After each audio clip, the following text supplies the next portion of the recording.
Buenas tardes a todos y a todas. Vamos a dar inicio al panel Políticas, Planificación y Evaluación de la Formación Permanente del Profesorado, que tiene una pequeña variación en relación con el programa original, ya que lamentablemente por motivos personales el profesor Mario Rueda Beltrán, de la Universidad Nacional Autónoma de México, no ha podido viajar a Buenos Aires por motivos de salud de su esposa. Así que bueno, creo que lo debe estar lamentando más que nosotros. Y bueno, no ha sido posible otra cosa más que ausentarse. Así que bueno, eso nos obliga a una pequeña reestructuración, que es lo que motivó, digamos, el acortamiento de media hora del panel, que fue lo que yo expliqué hoy en la mañana. Norberto Fernández Lamarra va a asumir un lugar de panelista. Estaba previsto que él fuera el comentarista del panel. Yo voy a moderar, no voy a comentar, sino simplemente voy a moderar y cumplir desde la mesa el rol que me parece que me está tocando en el Congreso, que es el de hacer que el tiempo fluya más o menos cercanamente a como lo habíamos pensado.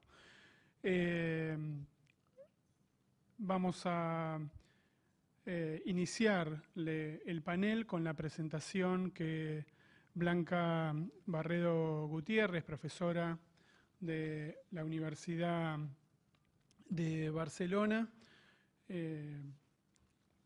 que ella es además técnica en formación permanente del profesorado del Instituto de Ciencias de la Educación de esa universidad.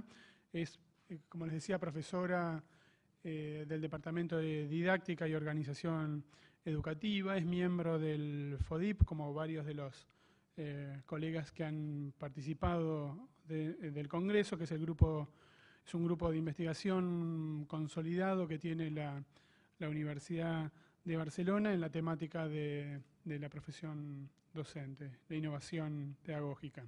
Y es presidenta del Consejo de Orientación Científica y Pedagógica de la Universidad Aix-Marseille, en la Facultad de la Escuela Superior de Profesores de Educación.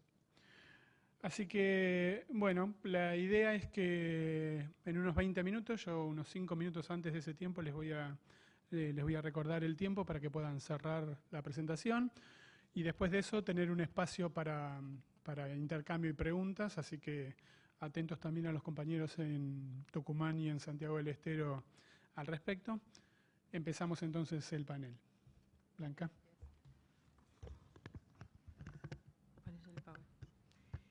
Bueno. Buenas tardes. Mientras están poniendo el PowerPoint, pues bueno, pues aprovecho para saludar a los asistentes, que a las 2 de la tarde y a esta hora y después de comer y la rapidez con la que hemos acabado una cosa y empezado la otra es de agradecer. También saludar a las personas que nos están siguiendo online y sobre todo también agradecer a la universidad por la organización de este evento y por la buena marcha de todo. Coger el panel en estos momentos, después de tantas explicaciones que llevamos ya 3 días aquí, muchas de las cosas se han dicho por parte de los compañeros o por parte de otras universidades o profesores. Por lo tanto, yo lo que vea que ya se ha hablado, lo que haré, como solo tengo un cuarto de hora a 20 minutos, es pasar muy rápidamente lo que ya considero que se ha tratado por otros profesionales, ¿no? Como es el principio, cuando mi compañera os presentó la cantidad de leyes por la que habíamos pasado en España, lo paso. Estas leyes fueron desarrolladas en planes de formación, todas ellas para que las leyes tuvieran un desarrollo óptimo. Esos planes de formación que, como decía Paco Invernón, empezaron en el año 89 con el desarrollo de la LOCSE. Paso rápidamente porque lo explicó mi compañera, pasamos al del 96-2001, que aporta novedades para nosotros en cuanto a la organización de la formación. Ya empieza a hablar como lo decía Marta Souto antes, de un profesor reflexivo, práctica reflexiva, pero en realidad si miramos este plan, todo es de aplicación y lo que tiene es el nombre del práctico reflexivo, pero nada más. Pero sí que nos aporta una cosa importante, que es la que me voy a extender luego, es una modalidad estrella de formación, que es la formación en centro y el asesoramiento, ¿no? Paso entonces, y el último plan marco, que como habéis visto dura hasta el año 2010, pero que se ha prorrogado hasta ahora porque no se han puesto de acuerdo para, a pesar de que es necesario, volver a poner en marcha un plan de formación para Cataluña en este caso, ¿no? Este plan de formación también trae un cambio, para que entendáis lo que voy a explicar luego, que también para nosotros supone otra manera de mirar la formación permanente. Recordar que la formación permanente, como lo han dicho anteriores compañeros, es la formación a lo largo de la vida. Y es la formación a lo largo de la vida para un profesional. Por lo tanto, esa formación a lo largo de la vida, cuanto más cercana y más próxima al territorio esté, más efectiva es para que tenga incidencia en el funcionamiento de los centros y en la metodología del profesorado. Este plan también lo que trae de novedoso es que la estructura, la gestión de la formación, en lugar de estar en las universidades, se va a acercar tanto al territorio que va a recaer en unas instituciones muy cercanas que van a acoplar no solo la gestión de la formación, sino todos los agentes que están allí presentes y que podrían ayudar en esta formación, como son, por ejemplo, un ayuntamiento o como son, por ejemplo, SPLAIS o otras instituciones que están cercanas, considerando en ello una manera de ver el centro como algo abierto, como algo sistémico, ¿no? Y aprovechando el sistema. Por eso que decimos que este plan lo que aporta es esto. Y luego este plan también lo que aporta de una manera decisiva es la apuesta por la práctica reflexiva o la reflexión sobre la práctica, que hay dos maneras de enfocarlo, que la reflexión sobre la práctica es lo que más agrada, y práctica reflexiva la verdad es que fue el nombre que le dieron y los profesores les costó mucho aceptarlo, ¿no? No voy a insistir tampoco mucho en la práctica reflexiva, todo y que lo tomaré porque mi compañera anterior, Marta Souto, ha hablado extendidamente de la práctica reflexiva, por lo tanto, o la reflexión sobre la práctica sería inútil, pero que sí que ha aportado una metodología tan diferente que, como lo decía mi compañera, y quiero insistir, necesitaba una formación de formadores. Y esa formación de formadores la tomaron desde las instituciones, desde el gobierno catalán en concreto, y se hizo una formación muy extendida en varias materias, pues tutoría y otras áreas, de formadores que a su vez tenían luego que ir a los centros y trabajar la metodología de la práctica reflexiva. Bueno, luego hablaré un poco de los logros y no logros de esta manera de trabajar para implantar la práctica reflexiva. Tampoco es el objetivo de mi ponencia. Por tanto, pasando todo esto para poder tener tiempo, paso a la planificación, que era un poco políticas, por lo tanto lo paso así por encima diciendo que mi compañera Carmen Albaladejo ya lo ha comentado. ¿Y en qué punto estamos? El punto que estamos es importante que lo entendáis porque hemos pasado en los diferentes planes de una formación más individual y dirigida al profesor como tal, como ejerciente de manera individual, a una formación más dirigida y teniendo en cuenta a que está trabajando con otros profesionales, que está en una escuela y teniendo en cuenta lo que es la organización de la escuela y teniendo en cuenta al profesorado también. Y entonces, como bien decía antes, en este acercamiento a los centros, lo primero es la reflexión sobre la práctica y la investigación docente, es decir, al acercarnos y querer trabajar dentro de los centros, una de las metodologías que se quería hacer uso para precisamente enriquecer su manera de trabajar era esta, ¿no? Aquí es donde aprovecharé para hacer un poco la crítica, ¿no?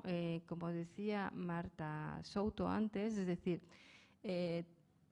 trabajar con la reflexión sobre la práctica es mucho más profundo que lo que sería una metodología de simplemente pararnos en la metodología de la práctica reflexiva, es decir, poner dinámicas de grupo, ponernos a trabajar con dinámicas de grupo que se parecen a una práctica reflexiva. Y esto es un poco lo que hicieron hasta la saciedad de una metodología de trabajar cualquier tema, el que fuera, manera individual, luego se juntaba en pequeños grupos de 5 o 6 personas que reflexionaban y luego el gran grupo que otra vez seguía reflexionando sobre el tema y se pretendía llegar a la gran T que decíamos nosotros que era la teoría, ¿no? Claro, se insistía mucho en la metodología y no tanto en el contenido. Sería la crítica importante. Por eso se ha cansado el profesor en cuanto llegaba uno de nuestros formadores muy preparados en práctica reflexiva, pues ya decían, vale, muy bien, empezamos, pequeño grupo, vale, gran grupo, y todos, bueno, se cansó, la verdad es que cansó. Pero en cambio yo creo que tiene grandes oportunidades una vez que ya hemos pasado esta batalla y que le han visto las ventajas. Entonces el mismo profesor, porque el profesor en sí es un sabio y sabe dónde está y está en el aula y sabe lo que necesita, este profesor utilizó esta manera de trabajar para estar y hacer proyectos colectivos, ¿no? Bueno, no insisto más sobre la reflexión sobre la práctica, si no, no me daría tiempo a llegar a la evaluación, que es un poquito donde quiero extenderme. Un punto que también no se ha hablado mucho aquí, pero yo sí que considero importante, que es el tema de la salud docente y la prevención de los riesgos laborales. No se habla y, sin embargo, es un derecho. Es un derecho reconocido en todas las leyes a nivel laboral, porque el profesor es un trabajador y como tal ejerce como trabajador y como tal también tiene sus riesgos dentro de su trabajo. No solo el riesgo, sino también riesgos físicos, salud, como puede ser, se dieron muchas formaciones en foniatría, porque claro, su herramienta de trabajo es la voz y si tenía problemas para estar en el aula por culpa de la voz, eso incomodaba. También se hicieron muchos cursos de musculoesquelética, posturas, respiración, y que fue muy bien. Luego también todo lo que es la gestión emocional, trabajando con ellos por la relajación, que fue muy bien. Nosotros tenemos un programa en el ICE, que es el programa TREVA, bueno, también trabajan aquí, el programa es Escoltam. El programa TREVA trabaja esta relajación tanto del profesor como luego, a la vez que el profesor ha aprendido estas técnicas, con sus alumnos, con lo cual mejora el clima del aula, ¿no? Al mejorar el clima. No quiero extenderme mucho sobre el tema, pero sí que hay por ahí todo un tema, todo un mundo, y que no se puede dejar de lado porque, como bien digo, es un derecho que ellos tienen y a la vez, por lo tanto, una obligación para nosotros de darles este espacio para ellos. Luego, aquí veis, por ejemplo, en una de las sesiones que estábamos haciendo, que precisamente se presentaba con los profesores maneras de trabajar la relajación, ¿no? Con ellos. Sigo pasando. Por lo tanto, dejando de lado esto de que el docente es importante como persona, como identidad, y que la tenemos que cuidar, que si no está bien emocionalmente, si no está bien consigo mismo, por ejemplo, se han hecho estudios sobre el tema de la autoestima, ¿no? Que lo hemos mirado para si la autoestima no la tiene fuerte, lo que le pasa es que transmite a sus alumnos una modalidad, una manera de ser, y además, aparte de que está irritado, que está nervioso y que por lo tanto no es efectivo en el aula. En cambio, si tenemos a un profesor que le ayudamos a que esté bien consigo mismo, que se encuentre bien, que sea creativo, que vea que crece profesionalmente. Es decir, no tenemos que olvidar que nuestros profesores tienen que crecer dentro de la institución, dentro del centro, profesionalmente a lo largo de la vida, cosa que no estamos cuidando, ¿no? En absoluto. Por lo tanto, todo esto ayuda a un buen clima del centro. Se han publicado numerosos libros, seguro que aquí también habéis leído alguno. Algunos hablan del malestar docente, burnout. Otros prefieren la parte positiva, enunciarlo en positivo. Por ejemplo, Carlos Güell, que habla del bienestar docente. Nosotros también tenemos en nuestra universidad al Miquel Martínez, que trabajando con la Fundación Bofill, él lo enfoca más desde el malestar y todas las repercusiones que tiene ese malestar en la eficiencia de nuestras escuelas.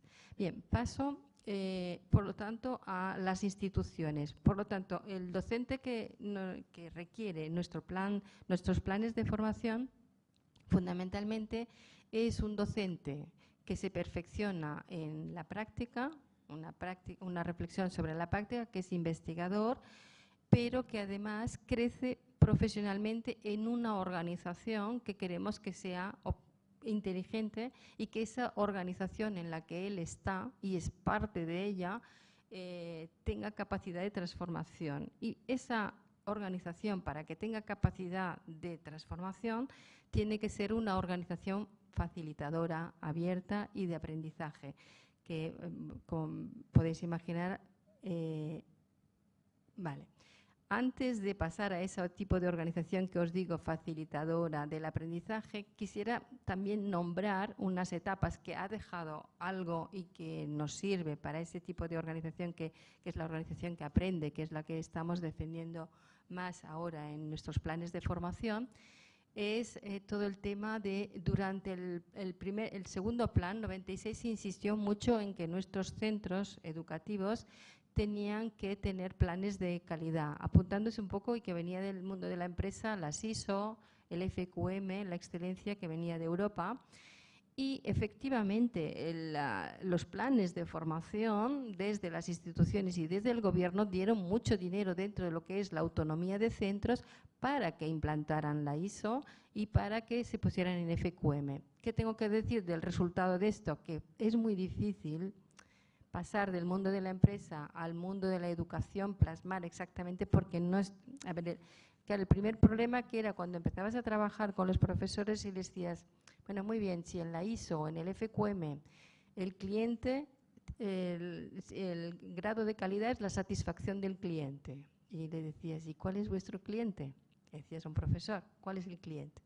Y entonces, claro, si ibas a una privada, decía, pues el cliente son los padres. Y si ibas a una pública, pues algunos también pensaban que el cliente podía ser el padre, pero no caían en que el cliente es el alumno. O sea, el cliente, o sea, hablando en clientelismo, la persona que tiene que recibir el bienestar, el que tiene que recibir el éxito escolar es el alumno, el que tenemos que cuidar es el alumno. Por tanto, se trabajó mucho desde los gobiernos todo lo que es la misión, la visión, los planes estratégicos y la formación que acompaña a esos planes estratégicos para llegar. Bueno, tengo que decir que tuvo éxito en la secundaria. La primaria no estaba muy preparada. Formación profesional, sobre todo en formación profesional, grandes centros de formación profesional se apuntaron y luego se renunció un poco. Sí que algunos tienen ese certificado ISO o el certificado FQM, pero en realidad, y hay comisiones de calidad, pero yo diría que era más documento que no un cambio real del centro, que yo pienso que no. Y empezaron a rebajar un poco la tensión y sacaron los planes de mejora de calidad. Entonces el plan de mejora era mucho mejor para nuestros centros educativos porque en ese plan de mejora de la calidad elegías un proyecto concreto, pequeño, lo que sea, y ponías todos tus esfuerzos con los planes de formación para desarrollar ese proyecto, que es donde estamos ahora. 5 minutos, Dios. Vale, entonces… Vale. Defendiendo el modelo de Senge, la comunidad que aprende, que lo paso, la organización facilitadora de la que hablamos sería una organización en que todos los miembros participan de lo que se hace en ese centro, teniendo una reflexión pública y compartida para hacer la diagnosis, un sentido compartido, es decir, un proyecto compartido, y a la hora de planificar cualquier acción de mejora, estaba consensuado por todos los miembros de la comunidad. Y cuando hablo de miembros de la comunidad, hablo del profesorado, evidentemente, pero también podían participar alumnos y podían participar padres, pasando a la acción y la acción consensuada y compartida y a la evaluación. Paso rápido porque me quedan los 5 minutos. Y en cuanto a… paso aquí. En cuanto al tipo de evaluación que hemos pensado, si no, no trataría el tema de la evaluación, que hemos pensado para este tipo de organización, tenemos una evaluación que acompaña todo el proceso, empezando por las fases del diseño, la ejecución y los resultados. En la fase del diseño, la diagnosis, es importante preparar al profesorado para que sepan o para que vean cuáles son las necesidades reales. De hecho, se hicieron mucha formación en torno a cómo hacer esa diagnosis y cómo buscar esas necesidades. A la hora de planificar, tenías que marcar los objetivos generales y objetivos específicos dentro de la estrategia, acompañados de los indicadores de evaluación que consensuados también, insisto, que el profesorado podía marcar él mismo y decir: yo considero que he alcanzado tal objetivo porque este indicador se ha cumplido. Serían como semáforos, ¿no? Como la evaluación es durante todo el proceso, nos permitía ir modificando el proyecto a medida que se hacía. Como podéis ver también en la ejecución e implementación, en los resultados. En los resultados importantes se han hecho grandes esfuerzos, llevamos ya 5 o 6 años, en la transferencia y en el impacto, sobre todo en la transferencia de la formación, es decir, que estos cambios metodológicos que pueden llevar a un cambio de la organización tienen que plasmarse en un cambio, una metodología diferente a la hora de trabajar. Y por lo tanto se ponen en marcha una serie de indicadores donde nosotros en el ICE elaboramos unos materiales para facilitar la tarea con protocolos o tareas para que tanto los formadores como el director como los mismos asistentes puedan ver si ha existido esa transferencia, es decir, si ha habido un cambio metodológico en su manera de trabajar en el aula y también un cambio metodológico a nivel del Estado. Es circular, evidentemente, recordando la idea de la mejora continua, es decir, que esta transferencia o este impacto, sobre todo el impacto en los resultados, nos permite, sin hacer diagnósticos, volver a planificar y entrando en la rueda de mejora continua de DEMI. Me parece que ya me estás marcando, por lo tanto, sí.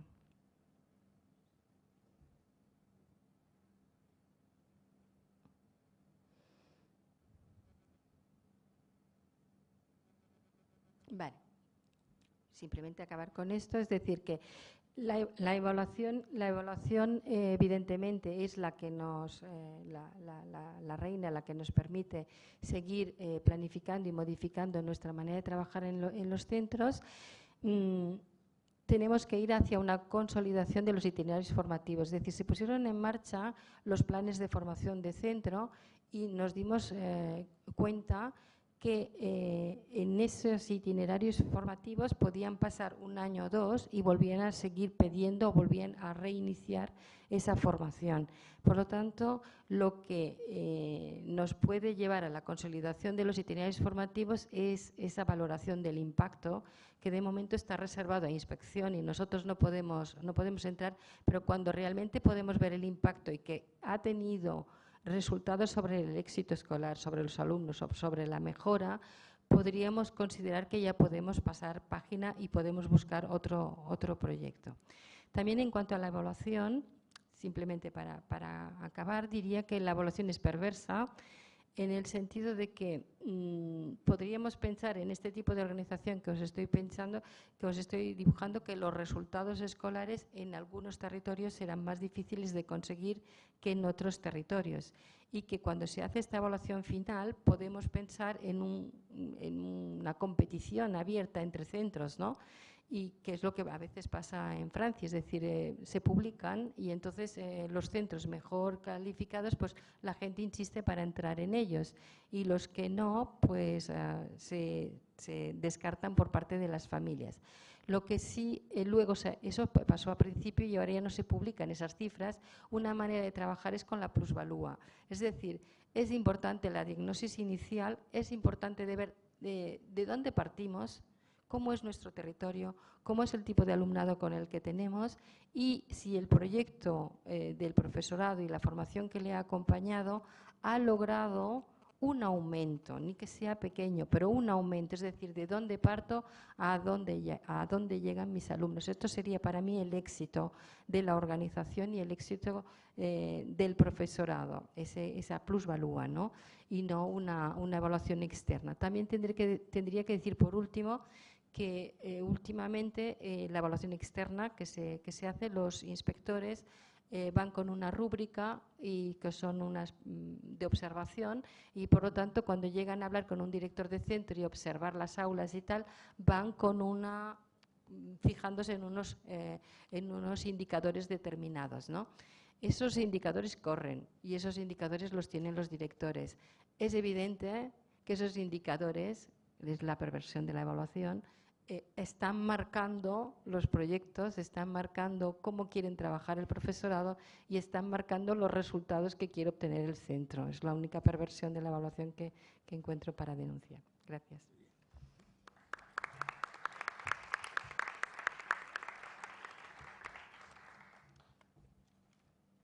Cambiamos de lugar. Muchas gracias, Blanca.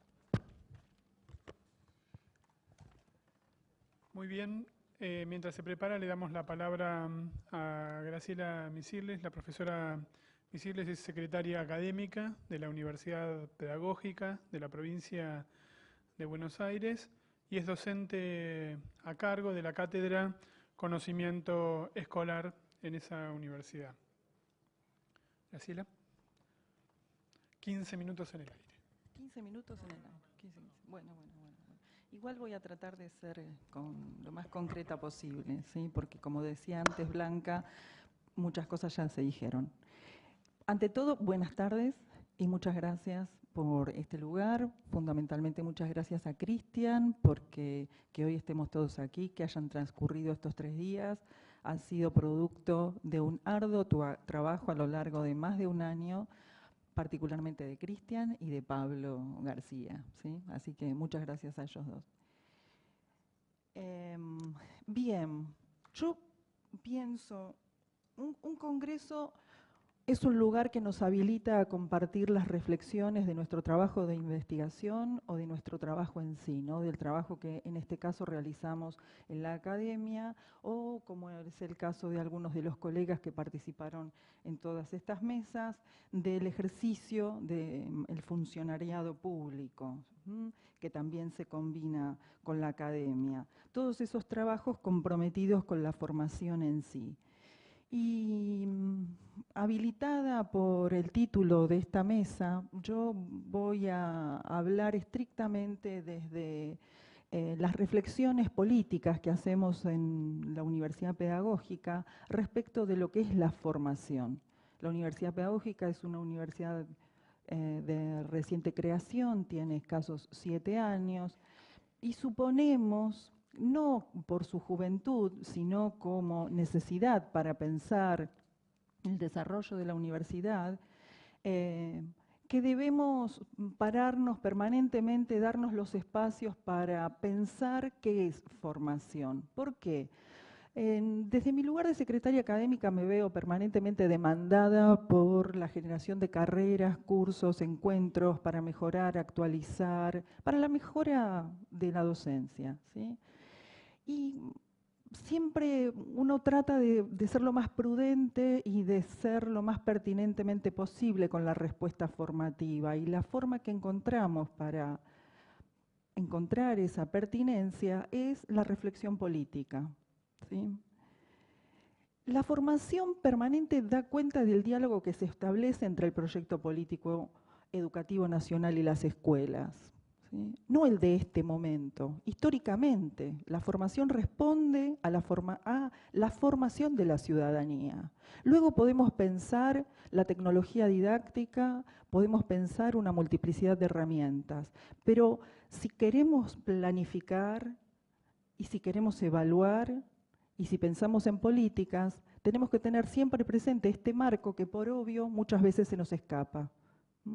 Que cuando está en juego la formación, en verdad lo que está en juego es la formación de un tipo de ciudadano, adecuado a su tiempo, ¿sí? Porque las generaciones siempre son nuevas, las juventudes y las infancias siempre son nuevas y se modifican.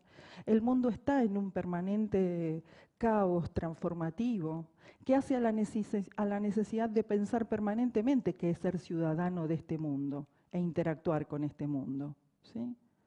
De hecho, las leyes nos van marcando esta necesidad de enmarcar los procesos formativos en una idea de nación, en una idea de comunidad, ¿sí? Uno no forma en matemática para que aprenda matemática y sea un buen matemático. Eso es una parte altamente necesaria.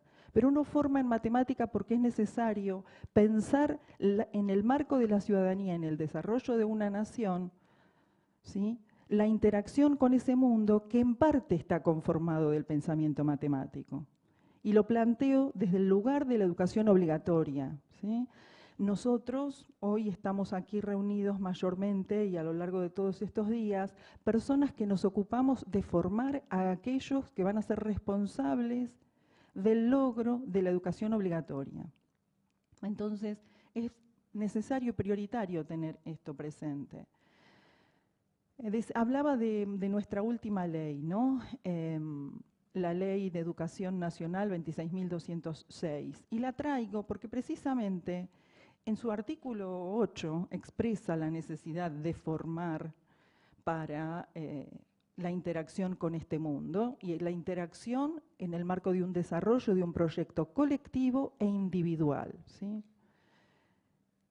Y en los objetivos que se plantean en el capítulo 2, que es el artículo 11, continúa hablando de muchas cuestiones que fueron desarrollándose a lo largo de esta jornada y en las que no voy a hacer hincapié, que hacen al derecho, a la igualdad, a la posibilidad de construir una trayectoria escolar que sea exitosa porque puede llegar hasta el fin y lograr las certificaciones y decir que de allí se pudo apropiar algo que le permite interactuar con este mundo.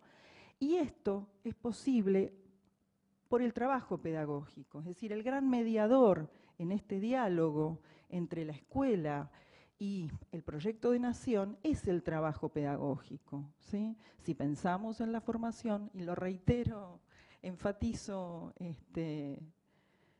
a propósito, ¿no? Para pensar que cuando estamos hablando de formar a un otro, no de entregarle una cantidad de saberes para que pueda resolver algunos ejercicios o construir algunas destrezas necesarias, pero que no es solamente eso, ¿sí? El trabajo pedagógico produce una subjetividad. El trabajo pedagógico tiene como finalidad producir esa subjetividad, ¿sí? Interpelando la inteligencia del otro. Por supuesto que lo que está en juego es el desarrollo cognitivo. El desarrollo cognitivo que va a estar mediado por una cantidad de disciplinas, pero ese desarrollo cognitivo se supone que es no para que las pruebas de matemática o de lengua den bien, que eso es un indicador de algo de lo que allí ocurre, sino que ese desarrollo cognitivo es para que podamos desarrollar nuestros proyectos individuales, para que podamos pensar en nuestro porvenir.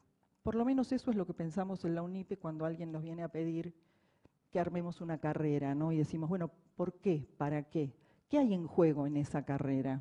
¿Sí? Por ahí veo algunas sonrisas porque hay algunos colegas de la UNIPE y bueno, discutimos mucho acerca de estas cuestiones. No armamos una carrera solamente con un equipo de expertos en el conocimiento, sí están ellos presentes, pero sí nos hacemos todas estas preguntas políticas en torno de una carrera en particular. Y planteamos cuáles son las condiciones para el desarrollo de esas formaciones, ¿no? Que son la autoridad y la relación con el conocimiento. También de la autoridad han hablado mucho, Ayer escuché a algunos colegas, en particular a Pablo Bain, ¿sí?, de cómo se conforma esa autoridad y de qué tipo de autoridad estamos hablando, ¿no? Una autoridad a quien se le delega, ¿sí?, el reconocimiento, se le entrega el reconocimiento de una simetría respecto del otro que le permite transitar hacia un lugar que lo va a poner en vinculación con el conocimiento, ¿sí?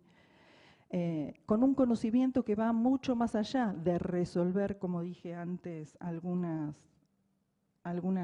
destrezas. En particular, cuando hablamos de la relación con el conocimiento, lo que nos preocupa es cómo se va estructurando un pensamiento en torno de una disciplina que le permita entrar en este diálogo cotidiano con la realidad, ¿sí? Y que este diálogo pueda ser permanente. ¿Y qué pasa con este diálogo permanente con el conocimiento en la cabeza de un docente? ¿Mm? Que requiere de la interpelación permanente de esa relación con el conocimiento, ¿no? Es permanentemente interpelado por las transformaciones sociales en las que desarrolla su trabajo. Mucho hablamos de la necesidad de contextualizar, de la necesidad de concebir a la enseñanza como una actividad situada, y en esa situación en que se despliega la enseñanza, lo que se juega es la dinámica de cambio cultural permanente, ¿sí?, que nos habla de estos nuevos sujetos y que nos habla también de nuevos conocimientos y de formas diversas de construir estos conocimientos. Por lo tanto, allí hay una relación epistémica profunda que hace que las actualizaciones de los docentes tengan que ser centradas en las disciplinas, pero siempre mediadas por esta concepción pedagógica de autoridad. Acá traía, para redondear algunas cuestiones, las palabras de otros autores autorizados por la historia de la pedagogía, ¿sí?, respecto de lo que es la educación, y que creo que todos compartimos, ¿no? No las voy a leer porque están allí y todos las pueden leer, pero lo que hacen es reflejar esta idea que estoy tratando de transmitir. Y aquí me quiero parar un poco más cómo todas estas reflexiones se juegan en las instituciones donde transcurre la vida cotidiana escolar y donde se materializa la política, ¿sí? Donde se materializa la macropolítica, donde llegan las leyes, pero también donde se materializa la política de la institución, la ideología de quienes están en esas instituciones, trabajando cotidianamente con los alumnos, futuros ciudadanos. ¿Y cómo se configura una cultura de formación permanente entendida como una práctica reflexiva? ¿Sí? Bueno, muchos ya hablaron de lo que es la práctica reflexiva, pero ¿cómo se configura esta situación en las instituciones cotidianamente? ¿De qué requiere esto?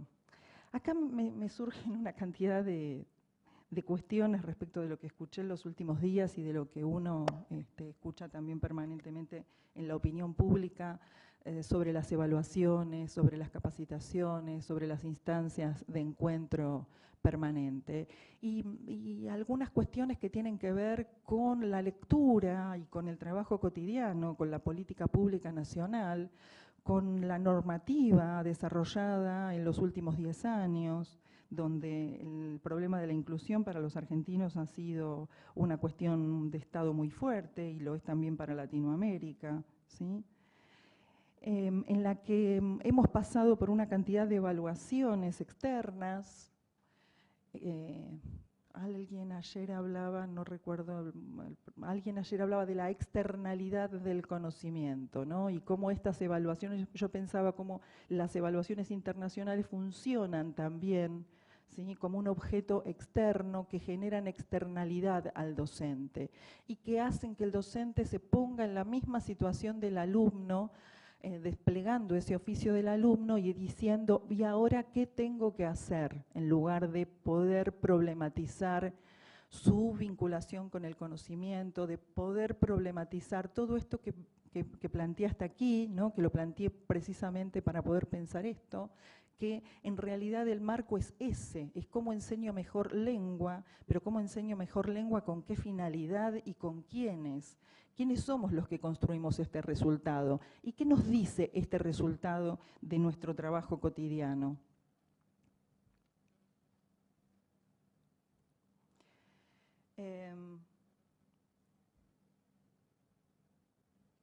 Los modos en que se comunica la información y los debates que surgen en la opinión pública contienen siempre una posición sancionatoria, ¿sí?, de la práctica docente. Hablo particularmente de las pruebas PISA, ¿sí?, que son las que más nos tensionan y nos generan conflicto en las instituciones, conflicto en las instituciones con las familias, conflicto en la opinión pública, porque se encuentran buenos y malos, ¿sí?, porque hacemos mal las cosas, porque estamos en el puesto tal, porque estamos en tal lugar del ranking. Sin embargo, esas evaluaciones no nos hablan de otro tipo de procesos que hacen precisamente a cómo se ha ido dando, particularmente en Latinoamérica y en nuestro país, la inclusión como el ejercicio de un derecho que también, ¿sí?, hace a la formación del conjunto de los alumnos que transitan por la escuela. Es decir, no nos da información acerca de cuántos son los que están aprendiendo tales o cuales cuestiones, ¿sí?, cosa que sí nos dan otras estadísticas que nosotros construimos, y sabemos que por suerte, la implementación de la ley 26.206 permite que muchos más alumnos estén en la escuela, y eso también es calidad educativa. Que quienes antes no estaban ahora puedan transitar interpelados por mediaciones que hacen a construcciones culturales que solo se producen en la escuela, también hacen a calidad educativa y a un tipo de relación con el conocimiento que en otro lugar no ocurriría. Entonces necesitamos más de esas investigaciones, ¿sí?, que nos hablen de estas cuestiones que ocurren dentro de las instituciones y que no implica negar aquellas otras. Aquellas otras también son necesarias, pero necesitamos de la instalación de procedimientos cotidianos donde los docentes puedan construir institucionalmente la problemática de la vida cotidiana, de la enseñanza en la vida cotidiana escolar, para poder tomar ellos decisiones, que era lo que planteaba la colega, planteaba un planeamiento de la evaluación absolutamente pertinente, en la medida en que la institución en su totalidad está involucrada en el diseño de esa planificación, que le permita construir información a partir también de problemáticas, de problemas que ellos mismos plantean y que no sean planteados externamente.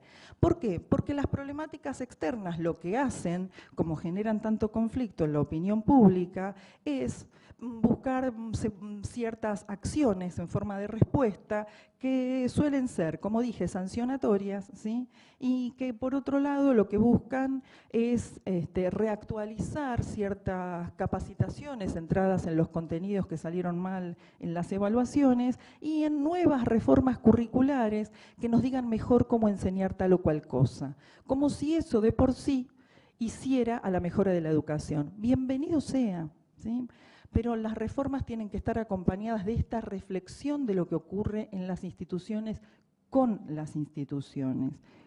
los docentes.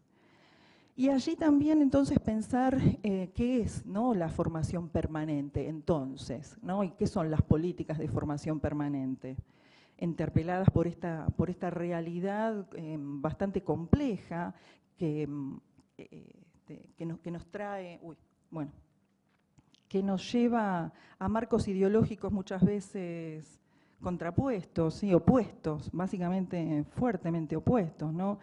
Yo escuchaba a la colega hablar de clientes y nosotros hoy no podemos pensar en Argentina en nominar a nuestros alumnos como clientes. Entiendo que en otros contextos esto pueda ser, pero nosotros estamos instalando un concepto de derecho de la educación, por lo tanto hablar de ciudadanía, de formación de ciudadanía, ¿sí?, es fundamental, y hablar de políticas de formación docente en el marco de la construcción de una nación para nosotros es básico, ¿sí? de esto es de lo que estamos discutiendo hoy en las escuelas en el marco del programa que varias de sus responsables están aquí presentes y han estado a lo largo de estos días, ¿sí?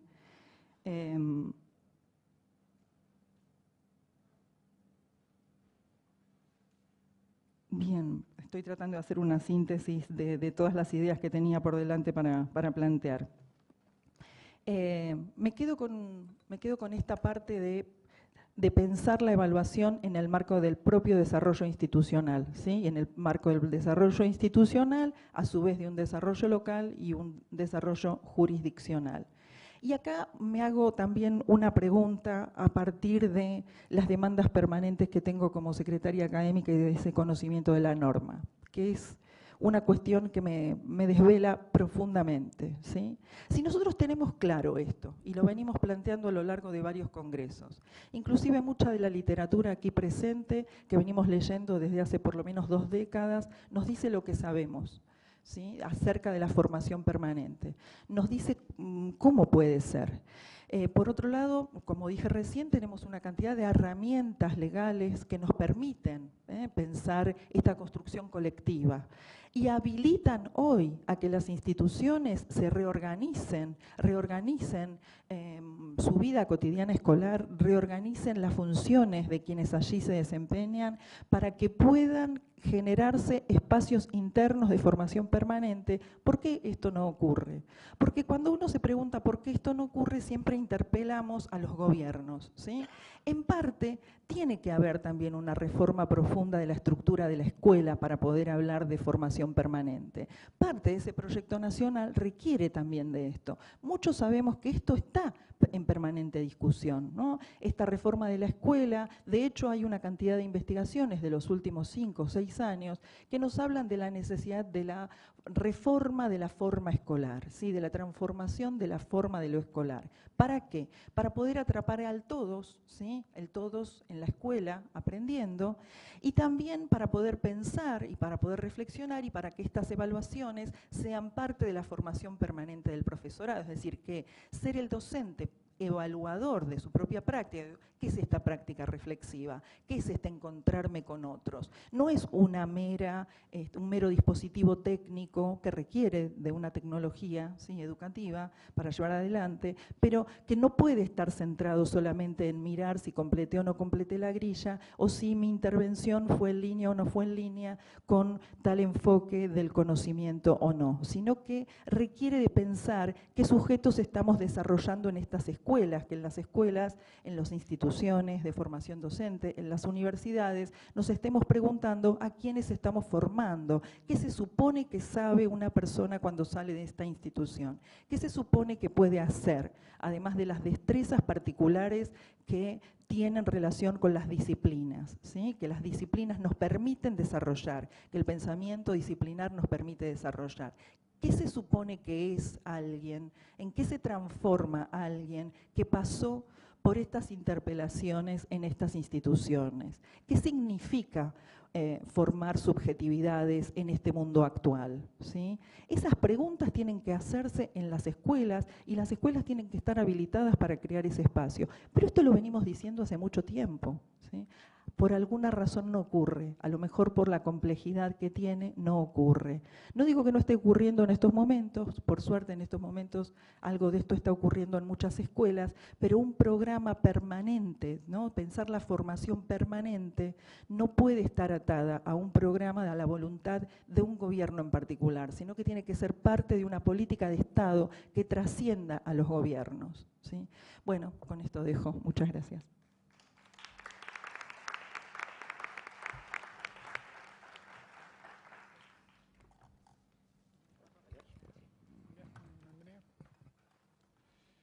Bien, me toca presentar ahora a la profesora Andrea Molinari, que es directora nacional de Formación e Investigación del Instituto Nacional de Formación Docente del Ministerio de Educación de la Nación. Gracias, Cristian, a los organizadores. ¿Ahora? Bueno, buenas tardes a todos y a todas. Agradecer especialmente a los organizadores del Congreso la atención, el cuidado que han tenido con cada uno de nosotros. Y un abrazo muy cálido a quienes nos están siguiendo desde la provincia de Tucumán, Santiago del Estero y San Juan. Así que especialmente para ellos un abrazo muy cálido. Bien, como la verdad que desafiante todo lo que hemos escuchado hasta aquí, la intervención de Marta esta mañana, la de las colegas, se ordenan y reordenan algunas ideas. Yo aquí estoy en nombre del Ministerio de Educación, con lo cual lo que vamos a abordar es la integralidad de las políticas de la formación docente. Y en esa clave me gustaría llevarlos en esta presentación, teniendo esto de trasfondo, ¿no? Esto de telón de fondo, de la importancia de abordar en las múltiples dimensiones que tiene la formación de los docentes. Aquí hemos escuchado incesantemente cómo se concibe esta formación, como una formación para toda la vida. Esto implica que quienes están formando en su formación inicial, digamos, durante 4 años en nuestro país y en general en el mundo, va a ser un trabajo que va a tener de aquí a 30 años. Esto implica que no se puede renunciar a esta formación permanente y hay que comprenderlo en estas dimensiones con requerimientos específicos a quienes están estudiando para ocupar ese primer puesto de trabajo, a quienes tienen digamos, esta primera inserción profesional con necesidades propias de estos primeros desempeños y a quien ya podemos concebir como un docente experto con una formación específica y continua. Ninguno puede renunciar, digamos, a esta altura a dudar de que esta formación implica toda la vida profesional de los docentes. Otra de las claves para escuchar esta presentación es pensar que para el caso Argentina nuestro rasgo de federalismo, las políticas aquí se concertan con las 24 provincias, en esto hemos insistido en cada una de las presentaciones, pero también esto le pone rasgos, genera lógicas de desarrollo de la política, de diseño y desarrollo de la política con estas particularidades que tiene de base la concertación.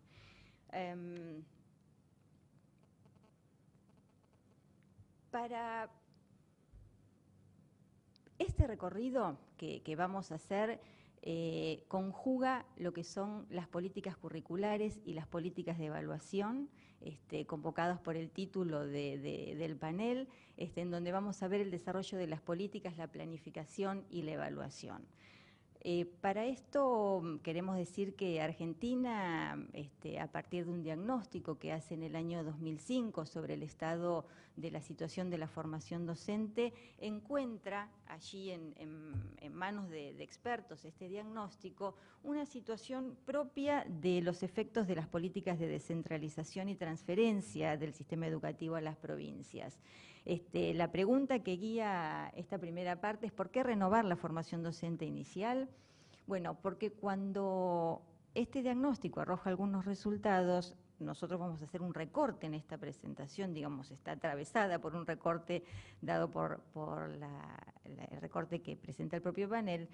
Lo que encontramos es una fragmentación y una baja articulación de los diseños curriculares, de los diseños de la formación docente inicial, en donde encontramos que de las 24 provincias, 9 tenían cierto nivel de organización, ¿sí?, en materia curricular en sus propuestas curriculares. El resto aparecían como propuestas institucionales, ¿sí?, y algunos con algunos niveles de lineamientos más generales que daban pautas para la producción del diseño.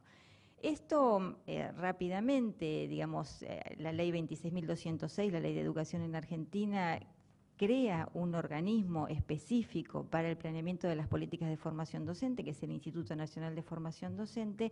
Esto se le, digamos, en este organismo tiene la responsabilidad de organizar estas políticas y una de las primeras acciones estratégicas que se toman es la organización en el pasaje de lo que son de 3.000 títulos que había en el país respecto a la formación docente a 264 títulos que habilitan para todos los niveles y modalidades, ¿no?, de la educación obligatoria. Otro de los resultados que arrojaba este informe, entre muchos, aparece como un insuficiente desarrollo de la capacidad de gestión de estos diseños curriculares. Quiere decir que hay un trabajo acerca de la enseñanza en los institutos de formación que no se aborda en su carácter permanente como debe ser objeto. No es que no se enseña en las aulas, sino que no hay un trabajo específico sobre el tratamiento de la propuesta curricular y de lo que es enseñar a maestros y profesores que van a tener en sus manos la educación obligatoria. ¿Cuáles fueron las políticas que se diseñaron a partir del año 2007? Primero, insisto, con este telón de fondo de concertación se formulan unos lineamientos nacionales acerca de la producción curricular. Cada provincia tiene potestad en materia curricular, que se expresa en una resolución de ministros, de los 25 ministros, en la resolución número 24, que ahora vamos a ver cuáles son básicamente esos acuerdos. Otro rasgo importante ha sido la validez a término. En Argentina los diseños curriculares tienen vencimiento. Aquí interviene una comisión de carácter regional, en donde se evalúa a partir del área, la responsabilidad del área del Infod, a través del área de desarrollo curricular, y esta comisión regional lee cada uno de estos diseños curriculares y realiza un informe técnico para iniciar el circuito de validez nacional. Quiere decir que los diseños curriculares de la formación docente no son perennes, no es de una vez y para siempre o atado a una reforma política. Aquí hay una continuidad que hace que periódicamente estos diseños curriculares se renueven. Finalmente, otra de las políticas que se desarrollan vinculadas a la cuestión curricular tiene que ver con la evaluación, las políticas de evaluación integral de la formación docente. Aquí, el acuerdo es diseñar políticas de evaluación para la propia generación de política nacional, para lo que es las políticas jurisdiccionales, digamos, el desarrollo de estas políticas jurisdiccionales, las instituciones y los actores. Quiere decir que entra en proceso de evaluación a partir de la elaboración de planes que luego se evalúan cada una de las estrategias vinculadas a las políticas de formación docente. Estas son tres, insisto, en este recorte, que vamos a dar una muestra de lo que es la continuidad en las políticas, como señalaba Graciela, ¿no? No es la oportunidad, no es la eventualidad, sino como desde el año 2005 estamos trazando líneas de trabajo hasta el año prácticamente 2020. ¿Qué es este primer acuerdo en cuanto a los lineamientos nacionales? ¿Qué es lo que contienen? Primero, la extensión de las carreras a 4 años para la formación inicial de primaria, que en Argentina duraban entre 2 años y 2 años y medio. Básicamente, la formación de los maestros en Argentina está instalada en los institutos de formación docente. Hay muy pocas universidades que tienen esta formación alojada en estas instituciones, son apenas 3 o 4.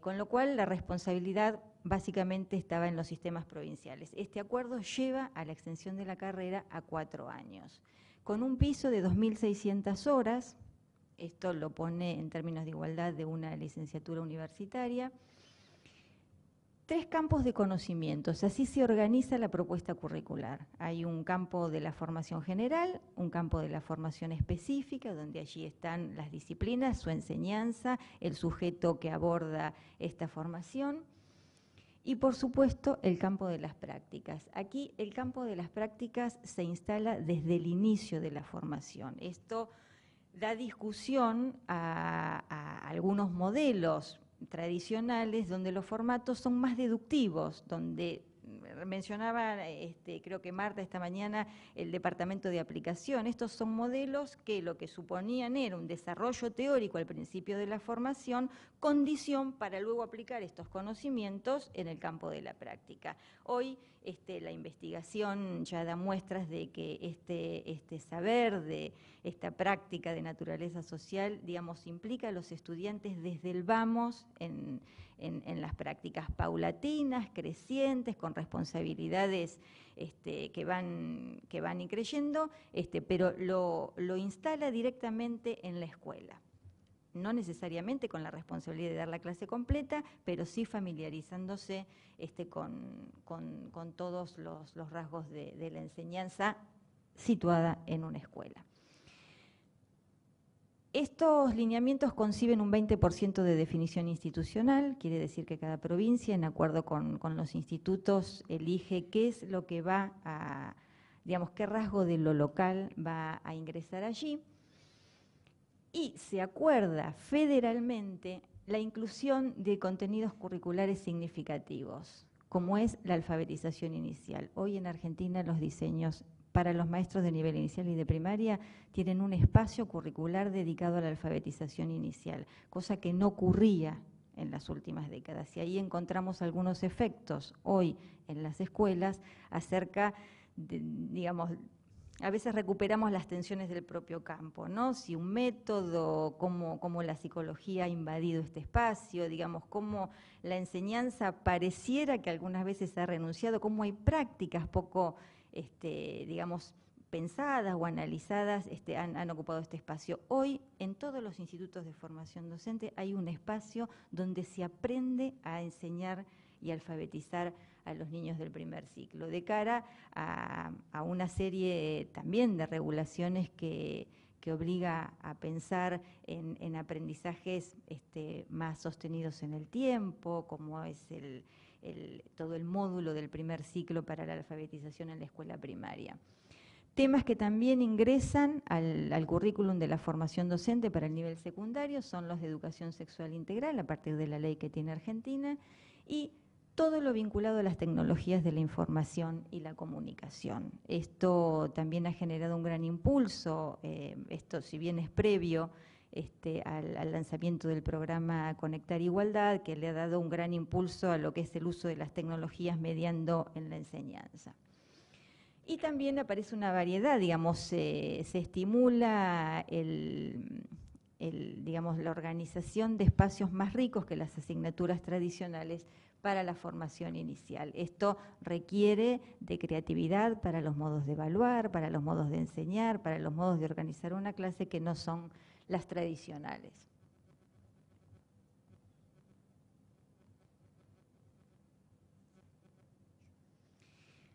Bueno, el proceso de validez creo que pude avanzar. Aquí lo que incluimos digamos, los diseños curriculares de inicial y de primaria tienen, digamos, se generan en el 2008, el 2009, digamos, se trabajó en el 2008, 2009 es la implementación y estamos a julio de este año recibiendo los diseños curriculares nuevos, quiere decir que vamos por la segunda generación de diseños curriculares que han sido evaluados y reformulados a la luz de estos análisis.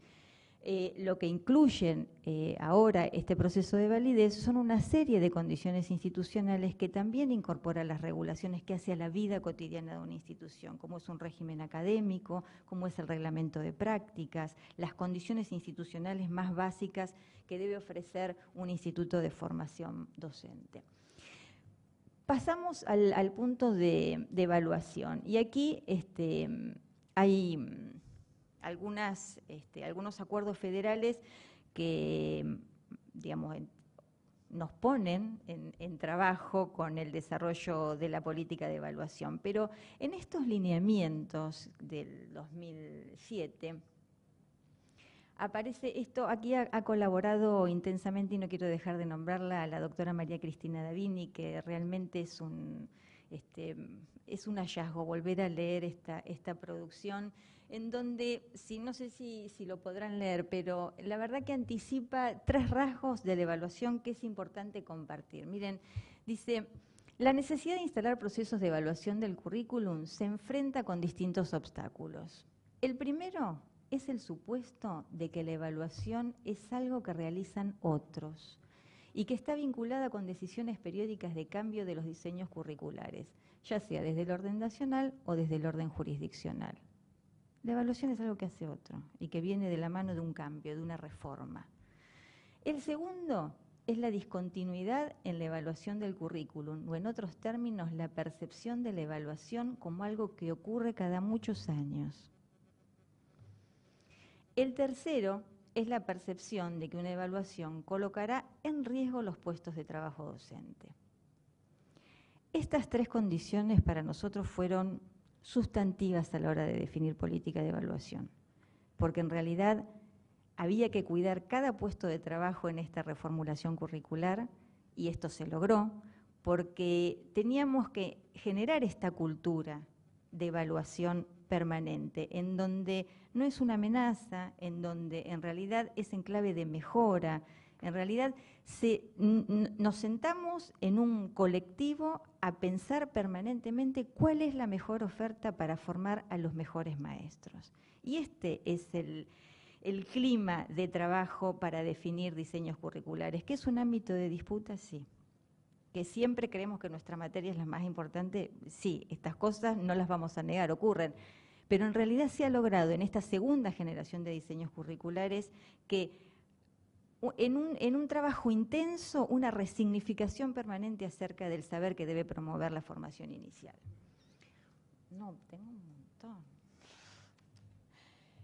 Aquí hay una norma en donde no solo nos desafía a la formación, a la evaluación de los diseños curriculares, sino que también a evaluar a los estudiantes de los tercero, cuarto y quinto años de la formación, perdón, segundo, tercero y cuarto año de la formación inicial. Es que me distraen ustedes.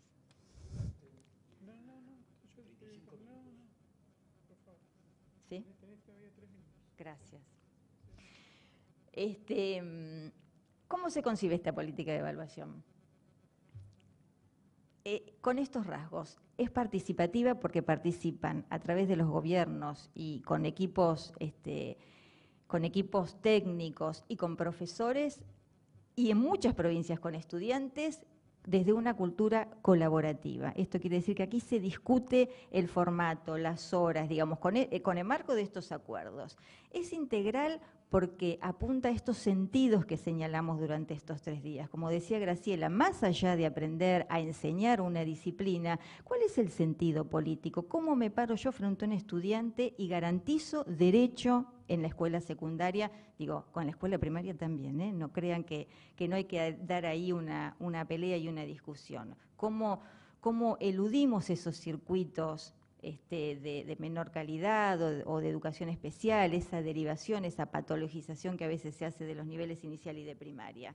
Es formativa, porque todos los que participaron, digamos, más allá de relevar información, de relevar datos para socializar, para comunicar en 3 niveles, nacional, jurisdiccional e institucional, aquí quienes atravesamos por estos procesos, de alguna manera se modelizan modos de evaluar, ¿sí? Y hay una discusión de carácter conceptual intensa para poder arribar a instrumentos comunes. Y progresiva porque si bien tiene un carácter censal, nosotros hemos evaluado casi la totalidad de los institutos de formación docente de inicial y de primaria de gestión estatal, y muchos han ingresado, un porcentaje muy alto de privados. Lo mismo hemos hecho con los estudiantes de la formación docente, progresivamente, al principio con un número y a lo largo de 2 años completamos el universo.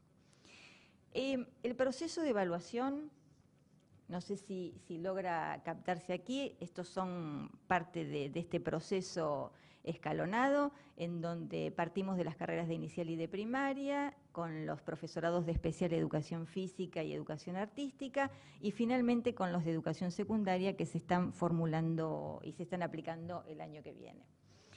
Este es el circuito que en realidad quería compartir con ustedes, la escuela secundaria y los lineamientos, porque está aquí alguien que ha impulsado, Armando Fernández Guillermet, que ha impulsado el trabajo con las universidades, en donde a partir de documentos comunes sobre la enseñanza de la matemática, la física, la química, la biología, lo mismo pasó con las otras disciplinas, hemos generado insumos para la formulación de los diseños curriculares de secundaria. Así que este es el circuito que aparece, digamos, y que nos genera política, insisto, desde el 2005 hasta el 2020, ¿sí?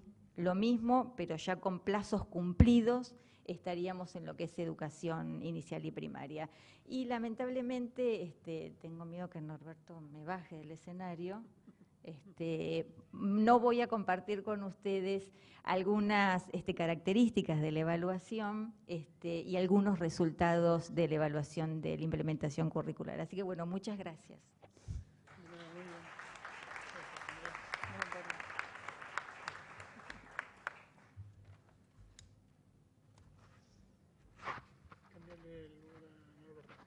¿Le cambió? Sí. Bien, cerramos entonces el panel con la presentación de Norberto Fernández Lamarra, director de posgrados de la Universidad Nacional de 3 de Febrero, donde además dirige el Núcleo Interdisciplinario de Formación y Estudios para el Desarrollo de la Educación. Y el profesor Fernández Lamarra es además directivo de una serie de instituciones de educación comparada. Fundamentalmente es presidente de la Sociedad Argentina de Estudios Comparados en Educación, es vicepresidente del Consejo Mundial de Sociedades de Educación Comparada y recientemente fue designado presidente de la Sociedad Iberoamericana de Educación Comparada. Tus 20 minutos, Norberto. Bueno.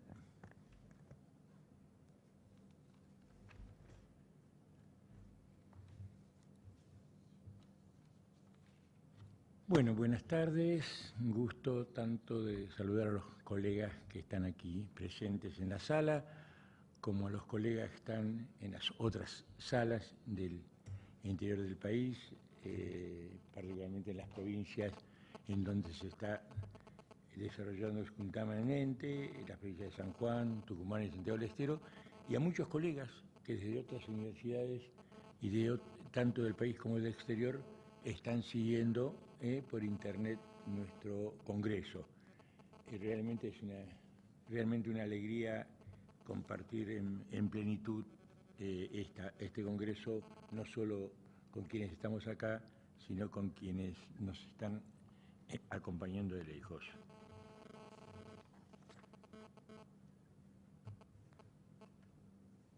Primero quiero agradecer las contribuciones que han hecho al panel las colegas Blanca, Graciela y Andrea, y plantear un poco más la temática más en general, ¿no es cierto? Porque la educación se desarrolla en un marco mucho más general que no se agota solo en la escuela y en el desarrollo de la profesión docente y de su formación. Yo planteo una serie de desafíos políticos para América Latina y para Argentina sobre la educación, fundamentalmente tendientes a que la educación, pensando en el futuro, tienda a sostener y a fortalecer la gobernabilidad democrática de nuestros países. Casi todos nuestros países, sobre todo en América del Sur, estamos saliendo de procesos, aunque ya hace 30 años, 20, 30 años son los países, todavía estamos en una adolescencia, quizás un poco prolongada, en donde tenemos serios problemas de gobernabilidad democrática y por lo tanto tenemos que pensar qué contribución puede hacer la educación pensando en el futuro para tener sistemas democráticos realmente sólidos que nos aseguren, como nos planteamos aquí para el Congreso, la democratización y la inclusión social plena de todos los habitantes. Uno de ellos entonces es el de democracia. Democracia y equidad son complementarios, es decir, no podemos hablar de democracia si no hay equidad. El fortalecimiento, sobre todo en el tema democrático, de valores estratégicos, valores como la cohesión y la integración social, tener una ciudadanía activa y participante, una sociedad abierta al conocimiento.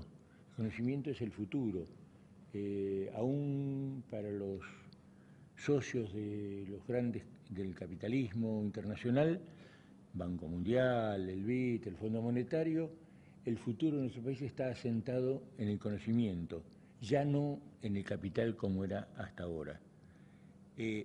una educación como verdadera política de Estado, en donde tengamos en marcha procesos de concertación y consensos.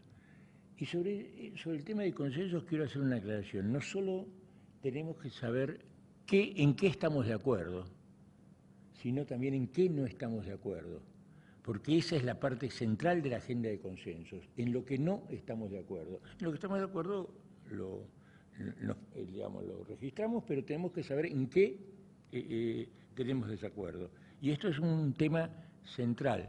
Yo, luego de la crisis, durante el gobierno provisional del presidente Duhalde, la Iglesia Católica, llevaba adelante esto por en ese entonces obispo de Buenos Aires, el cardenal Bergoglio, ahora Papa, se puso en marcha un proceso de consenso nacional.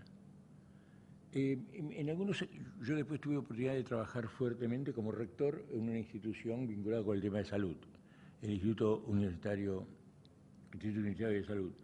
Y en salud el consenso fueron 50, 60, 80 páginas. En educación fueron 4 o 5 páginas, es decir, generalidades.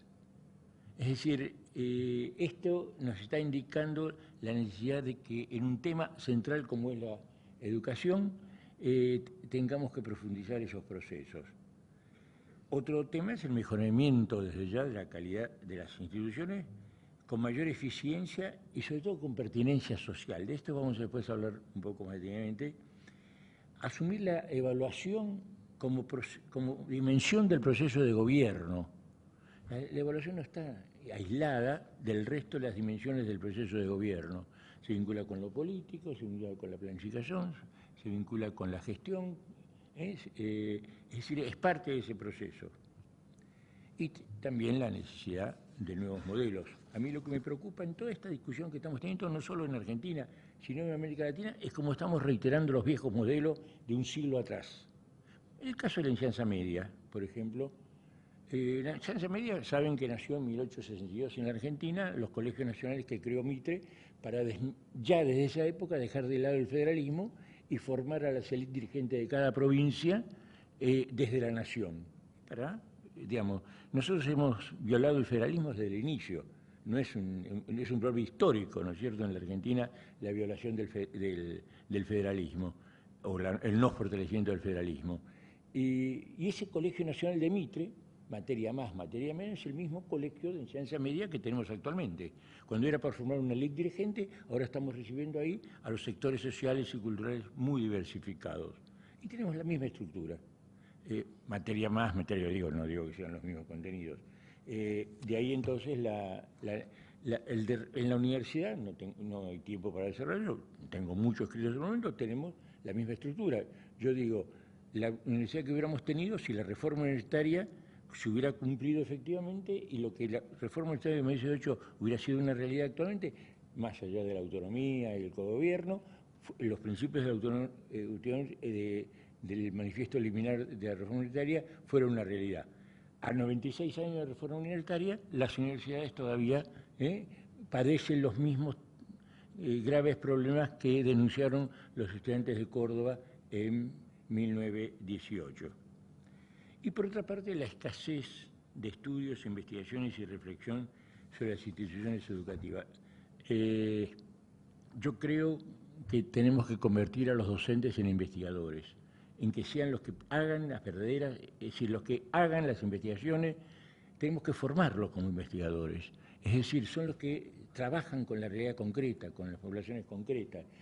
La investigación debe nacer desde el aula, desde la escuela, también desde otros ámbitos, de las universidades. Ahí las universidades tenemos fuertes déficits en eso, ¿no es cierto? Por lo tanto, creo que tenemos que hacer una fuerte crítica al sistema educativo para saber dónde estamos y dónde tenemos que ir. Tenemos que pensar en el futuro. Allá por la segunda mitad del siglo pasado, cuando ya había en varios países de América Latina intentaron reformas educativas, algunas muy importantes, estudiamos las reformas de algunos países europeos y todos los nórdicos, Y, por ejemplo, en Suecia, Tordes Hussein, que fue uno de los principales orientadores europeos de la reforma educativa, planteaba que una reforma educativa lleva 30, 35 años. Piensen ustedes lo que implica un proyecto a 30, 35 años. La necesidad de política de Estado, de consensos, de gobierno, de puntos de vista en común. Entonces, esto es uno de los puntos centrales que yo quería plantear para enmarcar este tema. Algunas notas sobre la gestión educativa, muy rápidamente por razones de tiempo: la diversificación, segmentación e heterogeneidad de los niveles de calidad de nuestras escuelas, ¿no es cierto? Tenemos de todo tipo. Nuestras universidades también, es decir, no solo las escuelas. La escasa articulación entre la educación superior, la nuestra, la universitaria, con la no universitaria, donde en general se forman los docentes, y los otros niveles de tecnología. Hay experiencias puntuales, interesantes, loables, pero no hay una política integradora real más allá de las palabras, ¿no es cierto?, más allá de los discursos, más allá no lo hay realmente. Una escasa articulación con la sociedad, con el trabajo, con la producción. Falta de flexibilidad, actualización y cambio en los diseños curriculares.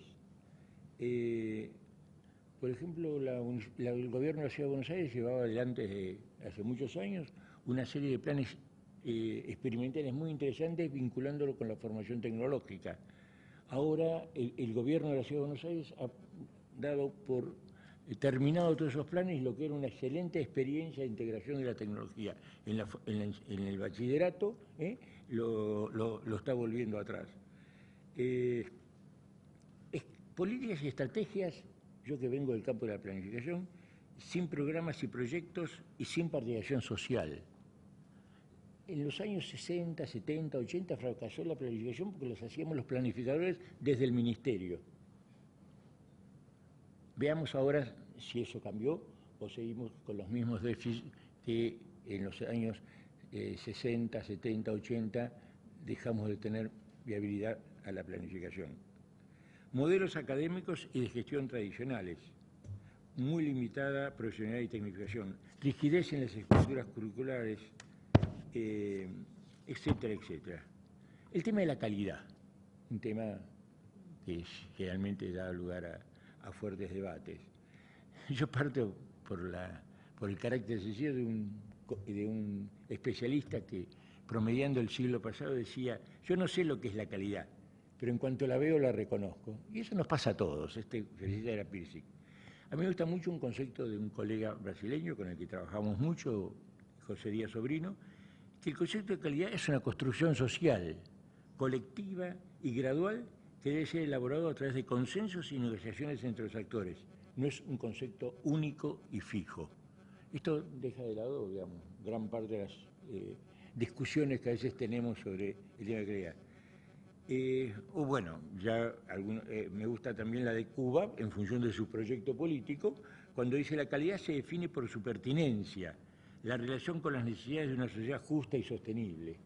Esta es la definición, como Cuba, y hay otras más, pero lo dejo de lado, tenemos mucho escrito sobre eso.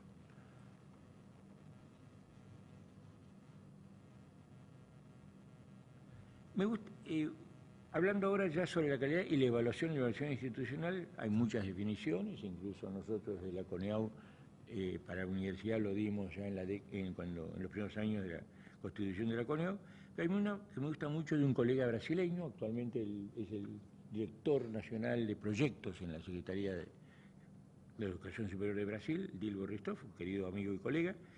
Dice: evaluar es importante para impulsar un proceso creativo y de autocrítica. Evaluar es importante para conocer cómo se realizan e interrelacionan las tareas académicas en sus diversas dimensiones. Evaluar es una forma de restablecer compromisos con la sociedad. Evaluar es importante para repensar objetivos, modos de actuación y resultados. Evaluar es estudiar, proponer e implementar cambios en las unidades académicas. Evaluar para poder planificar. Evaluar para evolucionar. Pensemos sobre todo esto y vamos a ver el sentido distinto que le damos al concepto de evaluación. Ya también dos colegas, uno chileno y norteamericano, Tyler lamentablemente murió hace unos años, dijeron: la evaluación es una oportunidad, no una amenaza. creo que esto es central asumirlo. Hay que tener coraje para reconocer debilidades de la institución y hacerse cargo de ellas. Hay que tener coraje también para identificar fortalezas. Encarar la evaluación con el rigor de la investigación científica, sin conformarse con respuestas fáciles. La autoevaluación es un ejercicio de introspección, de autoexamen de la comunidad educativa. Evitar las actitudes autocomplacientes, autolaudatorias, reivindicativas o defensivas, dejando de lado la retórica. En este marco de la evaluación institucional es que yo quiero incluir, me toca reemplazar a un querido colega que es quizás el principal especialista en América Latina en el tema de la evaluación de la docencia, que es el doctor Mario Rueda Beltrán. Por lo tanto, yo no puedo reemplazarlo en su discurso, pero sí por lo menos incluir en tema de la evaluación institucional el tema de la evaluación de los docentes y de la evaluación de la forma docente vinculado con la planificación estratégica, porque la evaluación es para planificar, para fijar políticas y para, sobre todo desde el punto de vista estratégico. Los procesos de evaluación institucional y en ese marco los de evaluación de la función docente y de su formación son prácticas de evaluación en materia de seguimiento de la calidad, son imprescindibles para la planificación y gestión estratégica de las instituciones. O sea, evaluar es imprescindible para planificar. Yo aquí quiero marcar la diferencia entre evaluación sumativa y formativa, que si bien es un concepto ya generalizado, generalmente lo tenemos poco en cuenta. Incluso lo estaba discutiendo en el almuerzo con la colega, con la amiga Marta Souto, porque también su criterio de no incluir la evaluación en el proceso reflexivo es porque se asume a la evaluación como sumativa. En cambio, cuando uno asume como formativa para el mejoramiento, quizás esto no es tan contradictorio. La evaluación sumativa privilegia la perspectiva administrativa de sus juicios de valores, lo que, por ejemplo, está pensando el gobierno de la Ciudad de Buenos Aires. Evaluar a los docentes para de eso fijar su salario, su carrera y demás. Eso es sumativo, ¿no es cierto? En realidad hay que fijarlo, hay que hacer la evaluación con el criterio tendiente al mejoramiento. La evaluación formativa privilegia el intercambio democrático entre los actores más que lo administrativo. Sus juicios de valor y sus recomendaciones pretenden convencer sobre la conveniencia estratégica de ser aplicada más que la aplicación por su peso normativo, es decir, no porque se decide normativamente, sino porque es el consenso de la evaluación. En este marco también hay que incluir, yo estoy atrasado con respecto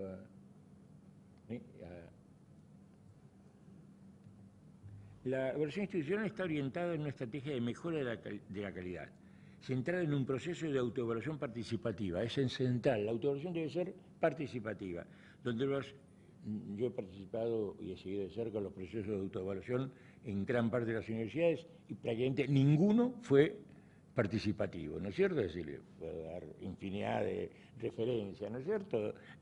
Había una oficina que escribía un documento. Cuando íbamos a la universidad, los docentes no habían participado ni sabían qué contenidos tenía la llamada autoevaluación. Que no era autoevaluación, ¿no es cierto? O era evaluación desde la conducción de la universidad, pero no desde la base. Y en esto tenemos que incluir también la evaluación de la docencia. Yo mantengo algún debate con los colegas que trabajan en evaluación de la docencia, porque creo que separar la evaluación de la docencia de la evaluación institucional es un poco como fragmentar el proceso de evaluación. Y lo mismo, incluir la evaluación de la formación para la docencia en ese proceso de evaluación institucional, no fragmentarlo. Por razones de tiempo no quiero desarrollar, hay mucho escrito sobre eso, yo mismo tengo varios artículos escritos sobre eso, pero ahora quiero centrarme en los últimos minutos que me quedan en la vinculación de todo este proceso de evaluación con la planificación estratégica y con la necesaria reforma. Yo sostengo, y lo dije en el acto inaugural, que necesitamos tener una reforma de la educación. Estamos pensando con algunas colegas hacer un estudio, por ahí vamos a ver si tenemos tiempo o no, de los 30 años de democracia. Y yo sostengo que la democracia ha hecho algunos aportes interesantes a la democratización del sistema, pero está en falta y está en deuda con el proceso democrático, ¿no es cierto? Es decir, no ha hecho los cambios significativos que el sistema educativo requiere. Nos hemos aproximado, reconozco que estos últimos 10 años de gobierno se han hecho aportes interesantes, sobre todo en materia de inclusión, pero incluimos, pero excluimos, porque no hemos superado la inclusión excluyente. Sobre esto hay varios colegas que trabajan, sobre todo Ana María Escurra, y esto no solo ocurre en la Argentina, ocurre en América Latina, ocurre en los países desarrollados también. Ana María tiene sus trabajos también sobre Estados Unidos, en donde ampliamos la inclusión, ampliamos los sectores que ingresan, pero los recibimos con la misma escuela, con los mismos planes, con los mismos programas, con los mismos docentes. Ya casi para ir terminando, no quiero pasar del tiempo que nosotros nos hemos asignado, decir que nosotros formamos a los docentes en la enseñanza media, por ejemplo, para atender, como históricamente se ha atendido, a los sectores medios. Incluso la gran expansión de los años 50, es decir, del peronismo, ¿no es cierto?, de los gobiernos de Perón, teníamos una clase obrera que quería ser clase media y aceptó entonces ese modelo. Ahora estamos incluyendo, y lamentablemente los efectos de la gran crisis de los 90 y de comienzos de la década pasada, hacen que hemos tenido un país que tenía el 60% de población en clase media, hemos llegado a tener un 60% de población pobre, en situación de pobreza. Por supuesto que ahora los índices se han reducido, pero en gran parte los efectos de ese golpe están vigentes. Entonces tenemos que ayudar a contribuir a incluir. Y no lo podemos incluir con instituciones que están pensadas para la élite o para la clase media, con profesores que están formados para la élite y para la clase media. Entonces, que hacen grandes esfuerzos para adaptarse. Yo reconozco el gran esfuerzo que hacen para adaptarse, pero evidentemente toda su formación, incluso yo diría parte de su formación continua, permanente, está pensada en ese modelo de formación para el pasado. Tenemos que repensar la enseñanza media, tenemos que repensar la universidad. Yo creo que la primaria está aceptablemente cumpliendo funciones. La universidad, incluimos a los chicos que terminan la media e ingresan a la universidad, presidentes de sectores sociales con menos posibilidades culturales y sociales, los recibimos, por suerte. Argentina es el país que tiene un ingreso más democrático, además de Cuba, ¿no es cierto?, en América Latina. Pero ¿qué pasa? Ingresan y después de estar 3 o 4 años en la universidad, desertan quizás sin el primer año aprobado. No quiero discutir cifras, desertan 50%, 60% en la enseñanza media, desertan 50%, 60% en la universidad, 40%, si alguno me lo discute, 50%, ya 40% sería una barbaridad. Entonces, eso nos tiene que hacer pensar en replantear fundamentalmente la organización, y voy a la última, para cerrar, a la última, me salto todo esto que había preparado, a la última proyección de libertad. Tenemos que tener estructuras organizativas innovadoras, nuevas modalidades de conducción y de toma de decisiones, un desarrollo educativo basado en planes y programas estratégicos, la innovación como un criterio permanente en cuanto a planes de estudio, diseño y desarrollo curricular y formación y capacitación de sus profesores, la evaluación como proceso permanente y tránsito hacia una cultura responsable de la gestión institucional. Me gustaría hablar, por ejemplo, pero no hay tiempo, de que hay que replantear totalmente la función y la formación para la gestión de la supervisión. No estamos formando supervisores, ¿no es cierto? Están ocupando cargos de supervisores quienes por antigüedad y por puntajes a través de cursos que quizás no tienen nada que ver con la función de supervisión, han llegado a un puntaje determinado. Lo mismo en la dirección de las escuelas, tenemos que profesionalizar la supervisión, tenemos que profesionalizar la dirección de las escuelas, tenemos que dotar a las escuelas de especialistas o de personas formadas para que ayuden a cumplir plenamente sus funciones. Es decir, necesitamos un proceso democrático pasativo de reforma. Por eso también en la inauguración me permitía hacer una propuesta, así como en 1882 se hizo el primer Congreso Pedagógico y tuvimos una ley magnífica, como fue la ley 1420 a partir de eso. En los años 87-88 el primer gobierno democrático convocó un Congreso Pedagógico inconcluso, a mi juicio, eso lo podemos discutir después, lo discutí en su momento con las autoridades políticas de ese momento, porque no les gustaron las conclusiones y las sobraron, las publicaron en un libro y las guardaron. No les gustaron porque evidentemente quienes participaron en eso eran los que estaban preparados para participar.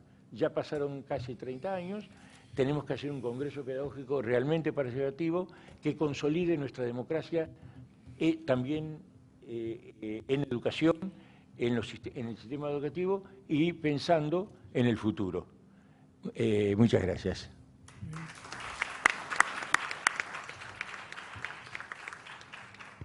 Les agradecemos a los cuatro su ponencia. Ya estoy recibiendo preguntas, si les parece yo hago de moderador en ese sentido. Creo que hay para todos. Voy a seguir el orden un poco de la presentación. Hay una pregunta para Blanca. Dice sobre la evaluación de la transferencia de la formación.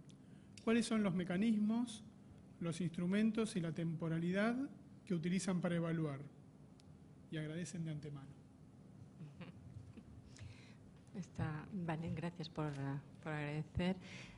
A ver, la evaluación de la transferencia, para que sea efectiva, desde que se hace la diagnosis y se planifican los objetivos generales, sobre todo los objetivos específicos, uno por uno, se tienen que poner indicadores que tú consideres que son evidencias que se ha hecho una transferencia en el aula. Es decir, que la transferencia en el aula es un cambio metodológico del profesor, una manera de trabajar diferente en el aula, que también puede ser una transferencia a la organización. Es decir, también puede ser un cambio en la organización. Pero sobre todo ahora se está haciendo en un cambio metodológico, una manera diferente de trabajar. Por lo tanto, es muy importante la evaluación, es decir, marcar esos indicadores, evidencias claras, ¿no? Si, por ejemplo, yo digo que quiero pues el tema del absentismo, que es muy importante ahora en algunos sectores, que si tengo un 30% de alumnos que no vienen a clase y que, por lo tanto, son candidatos a abandonar la escuela, poner un indicador diciendo quiero reducir en un 5%. Tienen que ser claros, pero también tienen que ser muy reales y esos indicadores son consensuados. Es importante que el mismo profesorado que ha puesto en marcha los objetivos específicos diga qué le parece que va a ser la evidencia que lo ha traspasado al aula y que ha habido un cambio metodológico, ¿no? Entonces, a partir de aquí hay como dos momentos de la transferencia, es decir, cuando ya pasamos a la acción y ponemos en marcha en el aula nuestras metodologías adquiridas en la formación, esto sería la transferencia inmediata y tendríamos unos indicadores de transferencia inmediata. Estos indicadores de transferencia inmediata serían vistos por el propio profesor, en este caso también el formador podría ayudarle a ver si realmente ha habido transferencia y se está analizando bien, y la dirección, ¿vale? Hay como tres elementos que ayudan al profesor a… En un momento se planteó también modelaje, es decir, que pudiera tener entre iguales un profesor que observara o incluso la entrada del formador o experto en el aula. Pero últimamente, como no hay dinero, esto se está descartando y es el mismo profesor que hace la autoevaluación. Y lo que se hace es organizar la formación de tal manera que si en un año se tiene 30 horas de formación, se empieza haciendo 10 horas, se deja que se lo lleven al aula, un espacio de un mes, 15 días, 3 semanas pactados, vuelven a encontrarse todos los profesores y reflexionan y explican cómo les ha ido esa transposición en el aula. Y modifican si ha habido alguna cosa que piensa que es modificada y además es un intercambio entre todos, por lo tanto se enriquece. Y luego vuelven otra vez al aula y pueden mejorar y vuelve a haber un reencuentro al final, ¿no? Eso sería la transferencia inmediata, que como podríamos decir es simplemente, sí, ya lo estoy aplicando en el aula, pero la verdad es que podría pasar que al año siguiente no lo aplicara. Hay, por lo tanto, lo que llamamos transferencia diferida, que es al año siguiente se guardan unas horas de formación para que el mismo experto pueda ir al cabo de 2, 3, 4 meses al centro donde se ha producido la formación, reunir a estas personas que lo están aplicando y comprobar, ver si ha habido dificultades, si por ejemplo, en el tiempo tendría que haber alguna modificación y tal. Por lo tanto, habríamos de transferencia diferida. Y de la transferencia diferida ya tendríamos que pasar al impacto, porque el cambio metodológico, ¿cuál es el objetivo principal? El objetivo principal es el éxito escolar, es decir, que los alumnos tengan mejores resultados. No perdamos de vista la idea del éxito escolar. Por lo tanto, el impacto. Y la última fase de la evaluación de la transferencia sería el impacto. Gracias, Blanca. Aquí hay dos preguntas que llegaron para Graciela. Una no es desde Buenos Aires, pero no desde aquí. Te preguntan cuál crees que son los obstáculos principales en nuestro país para la formación de docentes que no separe la formación técnica de la política ideológica. Y te leo las dos, vos decidís. La formación técnica de la formación político-ideológica. Y te preguntan también, y te piden, si podés profundizar la idea de la formación permanente de profesores como una cultura configurada sobre la que debe reflexionarse.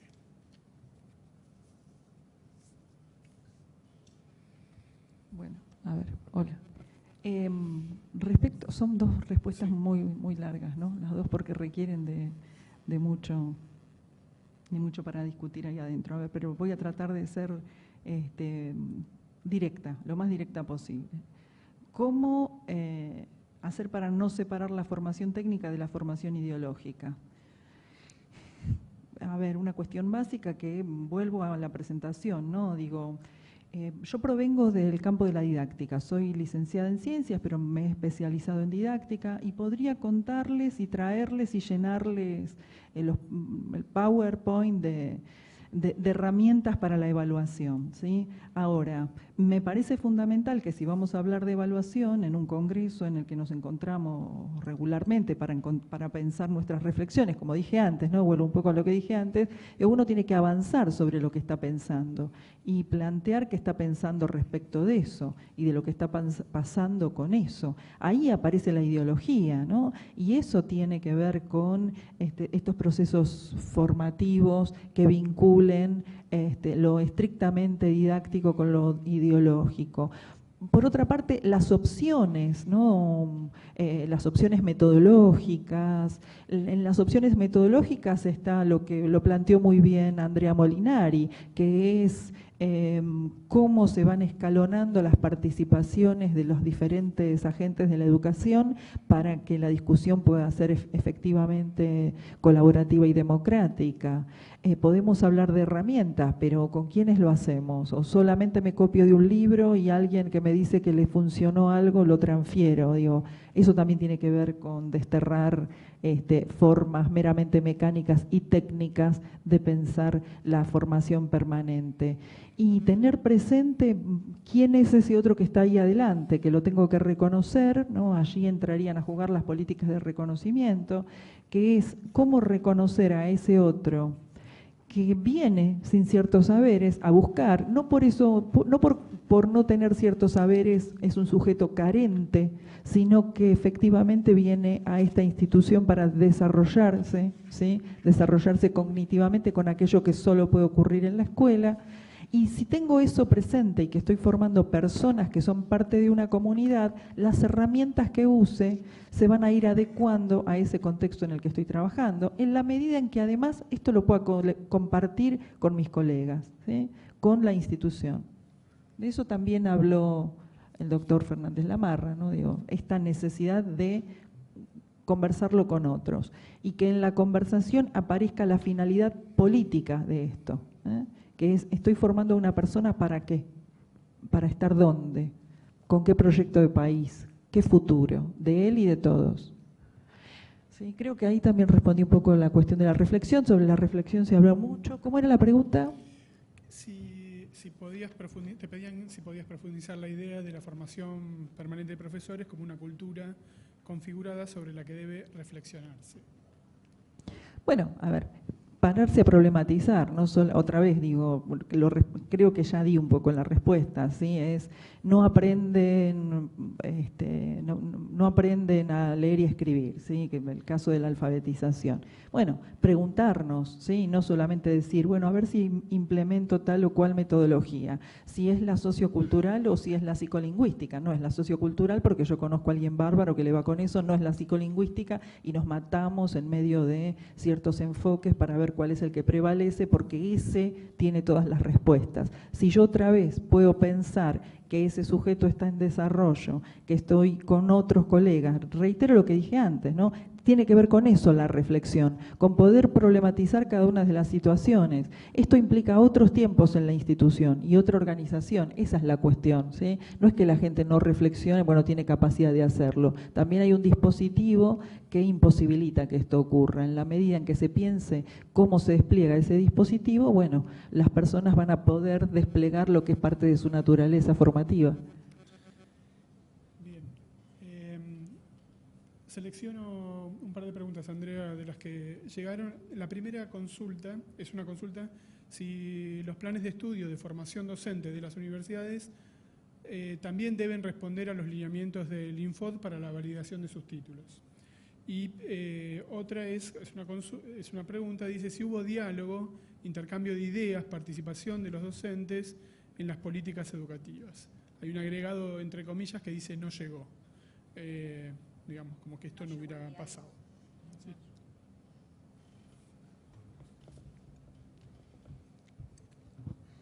¿Sí?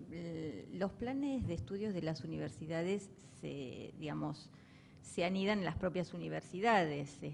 Las autonomías universitarias hacen que cada unidad académica, en el caso de la Universidad de Buenos Aires, y cada facultad proponga su plan de estudio. Es cierto que los profesorados universitarios han ingresado al régimen del artículo 43 de la Ley de Educación Superior, y esto lo declara carrera de interés público y hace, digamos, les impone un circuito de validación propia de la Secretaría de Políticas Universitarias y sigue ese recorrido. Pero quiero decir, como parte de la segunda respuesta también, que parte del diálogo que se ha iniciado a partir de los diseños curriculares ha sido con las universidades.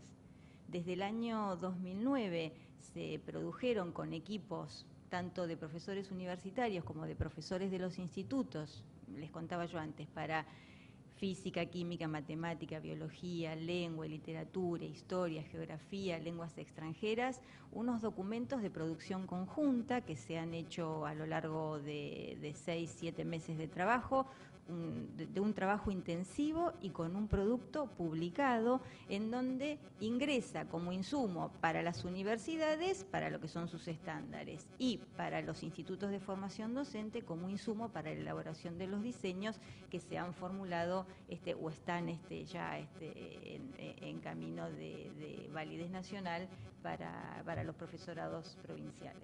Digo, pero la verdad que es recuperar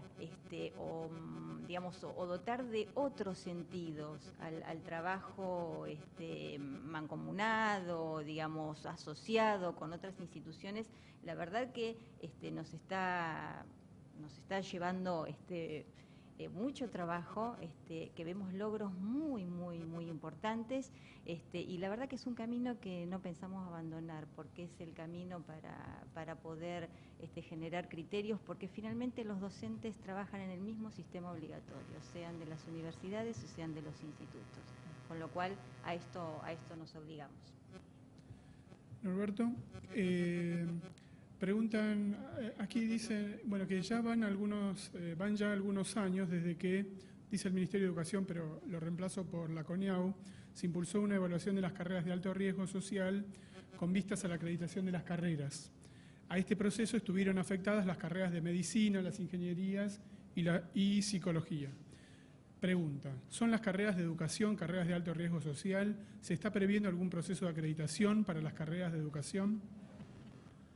Bueno, eso lo define, de interés social, las define el Ministerio de Educación y en conjunto con la CONEAU.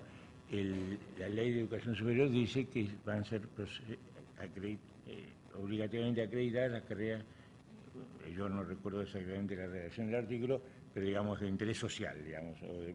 Desde el inicio, yo fui miembro de los primeros 5 años de la CONEAU, la entonces ministra de Educación estaba proponiendo que se incluyera las carreras de educación y de formación docente entre el interés social.